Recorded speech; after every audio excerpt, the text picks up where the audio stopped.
Good morning, everyone. Thanks so much for joining us here on your Tuesday at 7 o'clock. It's September 23rd. I'm Caitlin Francis. I'm Caitlin Nuclo. You're watching Eyewitness News here on the Wax. We appreciate that.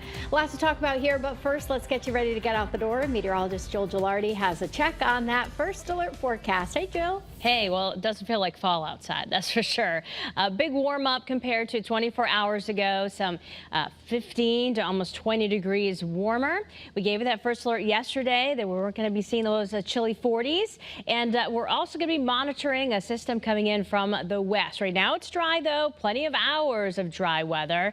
A touch of fog in Waterbury, for example, where the winds are calm, but we do not have foggy conditions and just a wispy cloud right where the sun is to make it look kind of cool out there in Middletown. All right, so temperatures in the 60s, generally a few 50s out there. Again, not the 40s we had yesterday, just a touch of fog, but in some localized areas, it's more than just a touch. We're talking about visibility that is pretty poor in Willimantic up through Putnam, so giving you a first alert to allow a little extra travel time there. So yeah, the comfort index is changing. We're going into the 60s, there's dew points, so it's going to be feeling muggy. So out the door today, we're expecting those 60s to become 70s with scattered clouds from time to time. So yeah, bring the sunglasses, you'll need it. Probably shorts today, it's going to be that mild. This evening, have the umbrella handy because we will possibly see those showers and storms building in. You can see that icon if you're out going for a walk at 5 o'clock. There's that chance for rain and storms. So we'll get into details, of course, the timing, the coverage of rain, not only for later on today, but also for the rest of the week. I'll see you in about 15 minutes from now. Caitlin? All right, thanks, Jill. Good morning, everyone. Let's take you out, give you a look outside as you're getting ready to head to work or bring the kids to school or the bus stop. If they have school today, I know a lot of schools are not in session because of Rosh Hashanah. A live look there in Windsor and the Windsor Locks line by the Bradley Connector. Things moving very nicely there on 91. Live look outside in Vernon, 84 east and westbound off of Hartford Turnpike. That's by exit 65. A live look outside in Middletown along Route 9 there. You can see running right along the Connecticut River. Good visibility through that stretch. And in Meriden along 691 east and westbound. Sun glare could be an issue at least for the morning. So grab the sunglasses as you're heading out the door. That'll help you out a little bit. I don't think you'll need them later today, but you will need them as you're heading out right now. No crashes or major incidents. That's some great news. Daytime construction picks up between about 8:30 and 9 o'clock. And we've got some normal delays building into the Hartford region here at 84 eastbound and then not even doing bad, 95 southbound towards the George Washington Bridge. Let's check out your Connecticut Chevy First Alert traffic report driven by your Connecticut Chevy dealers. All right, some big news this morning as we follow a significant development in our state. The Revolution Wind Project now cleared to resume work despite a battle with the Trump administration. Your reporter Marcy Jones has more on the next step leaders are taking to get that project back on track. A federal judge has given the green light for the Revolution Wind project to resume as soon as they can, which means hundreds of crew members can get back to work as soon as possible. A federal judge has lifted the stop work order from the Trump administration, allowing crews to continue construction. The project, now about 80% complete, had been at a standstill since August 22nd, the administration only citing national security concerns as a reason to pause construction.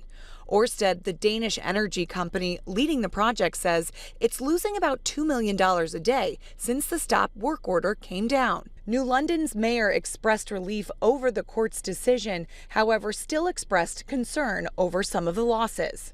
The direct impacts at this point have been minimal. The damages have been mounting up for Ørsted. That makes us nervous when you have a partner like Ørsted and they're sustaining $2 million a day in damages. Now, while the judge's decision means that work can resume, it's still unclear if the timeline will match the same original completion date in just a few hours at 11. Lots of state leaders are expected to meet here at City Pier to discuss further. In New London, Marcy Jones, Channel 3 Eyewitness News. We're following some breaking news now. A police investigation happening right now in Manchester. This is a look on Hilliard Street. Earlier this morning, you can see some state trooper vehicles there. And an officer on the scene says they were searching for someone. We're working to find out what prompted that search. And the latest on the investigation, of course, we'll bring that to you here on the air and online as soon as we have it. 7:05 this morning, doctors now pushing back against a directive from the White House urging pregnant women to stay away from Tylenol. The FDA now telling doctors to only give patients a low dose of Tylenol or acetaminophen if absolutely necessary. The president says the active ingredient could raise the risk of children developing autism. Medical groups say there have been no definitive studies to confirm that connection. The kinds of studies that have been done show that there's some kind of relationship, but there haven't been studies done that can rule out all the other potential factors. As always, you should just talk with your doctor to decide what's best for you and your health. And the makers of Tylenol saying in a statement to CBS News, the science clearly shows that taking that medicine does not cause autism. So we'll have much more on this developing story for you.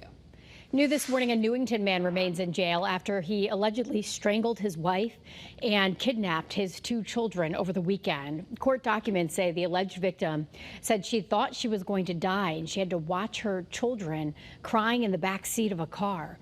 We've learned the suspect is a corrections officer. He was taken into custody after a police chase and an hours-long standoff in Stamford. We're told his children were not hurt.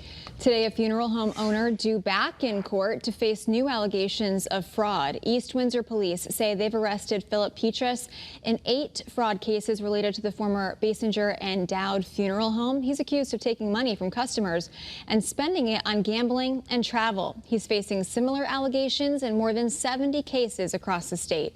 His funeral home operating license has already been revoked. Well, today, the man accused of killing his 70-year-old mother in West Haven is expected to face a judge. Theodore Lloyd is charged with the murder in the death of Tina Lloyd. He remains in custody this morning on a $3 million bond.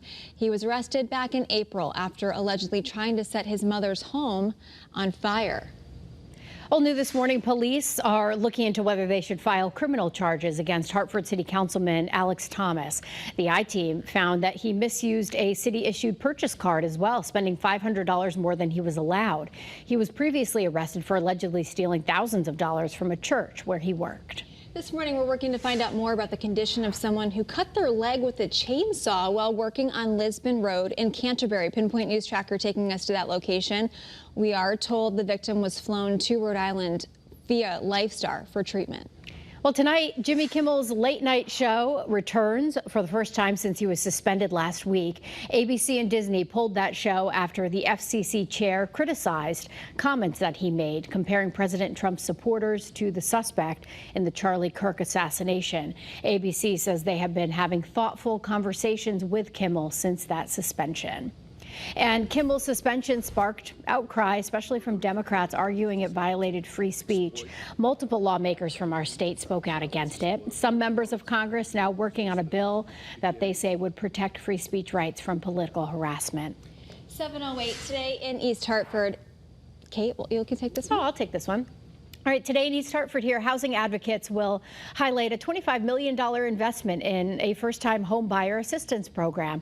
Time to Own offers up $25,000 in forgivable loans to prospective homeowners who need help with down payments and closing costs. If you've lived here for at least 3 years, you may qualify.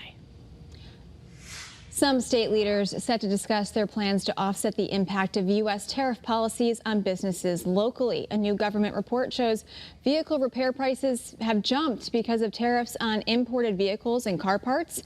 Congresswoman Rosa DeLauro and Attorney General William Tong will visit a truck repair shop today in Hamden. He was almost crying on the phone when he called me. He's so excited. Well, in a surprise concert, the Foo Fighters coming to Connecticut tonight. Yeah, that event was announced to fans yesterday afternoon. A big surprise here, and tickets sold out quickly. Yes, they did. Your reporter Anna Stansfield live outside of Toad's Place in New Haven, where that concert's being held. Anna, you got a crowd there behind you this morning. Hey, good morning, guys. That's right. A couple people still out here this morning. They've been here for hours, making sure that they'll be the first ones in when the doors open here tonight. But overall, still pretty quiet out here so far this morning, which is a lot different than what it looked like last night and yesterday afternoon, as hundreds of people packed the streets here in front of Toad's Place, hoping to run away with a ticket for tonight's concert. A Foo Fighter fan frenzy outside Toad's Place yesterday. Everyone rushing over for a chance at a seat to see one of their favorite bands perform. For the about 900 people that walked away with a ticket in hand, doors will open tonight at 6 o'clock. You'll need to bring your ID with you, and if you got a ticket for a guest, you'll have to walk in with them. Right now, the venue is planning for standing room only, and fans can't wait to get in, especially to see the iconic band and perform in such an iconic space. It's nice to see like these big artists kind of bring that energy back into the local scene and like support these small locally owned establishments rather than the big arenas that they normally play at. And even though it is quiet, you can really feel the excitement building up here in New Haven. We talked to the concert's promoter last night. He says they found out about this about 2 weeks ago when they've been organizing it with the band. That's when the plan started. They're so happy that it's happening here at Toad's Place, which of course is in for an unforgettable night this evening. I'm your reporter in New Haven, Anna Stansfield, Channel 3 Eyewitness News.